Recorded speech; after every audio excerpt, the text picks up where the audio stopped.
ലഹരി ഉപയോഗവും ലഹരി മാഫിയ സംഘങ്ങളുടെ തേരോട്ടവും വർദ്ധിച്ചു വരുന്ന വർത്തമാന സാഹചര്യത്തിൽ ഭരണകൂടം ഇത്തരക്കാരെ പ്രതിരോധിക്കാൻ മുന്നോട്ട് വരണമെന്നാവശ്യപ്പെട്ട മുസ്ലിം യൂത്ത് ലീഗ് സംസ്ഥാന കമ്മിറ്റി ആഹ്വാനപ്രകാരം എറണാകുളം ജില്ലാ യൂത്ത് ലീഗ് കമ്മിറ്റിയുടെ നേതൃത്വത്തിൽ ആലുവ റെയിൽവേ സ്റ്റേഷന് സമീപം രാത്രി 10:30 മുതൽ 1 മണിവരെ നൈറ്റ് അലേർട്ട് സംഘടിപ്പിച്ചു. മുസ്ലിം ലീഗ് ജില്ലാ ജനറൽ സെക്രട്ടറി വി അബ്ദുൽ ഗഫൂർ ഉദ്ഘാടനം ചെയ്തു.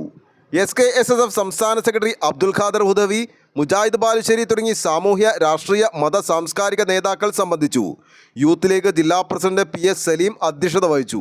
യൂത്ത് ലീഗ് ജില്ലാ general secretary KP Subair, treasurer PM Nadir Shah, ജില്ലാ ഭാരവാഹികളായ K Shuhaib, Kabeer Nathekkad, Abdulla Karuvalli, advocate Sajal, TM Hashim, PN Mahikutty, VH Gafoor, KM Abdul Kareem, AA Shameer, Ali Altima എന്നിവർ സംസാരിച്ചു.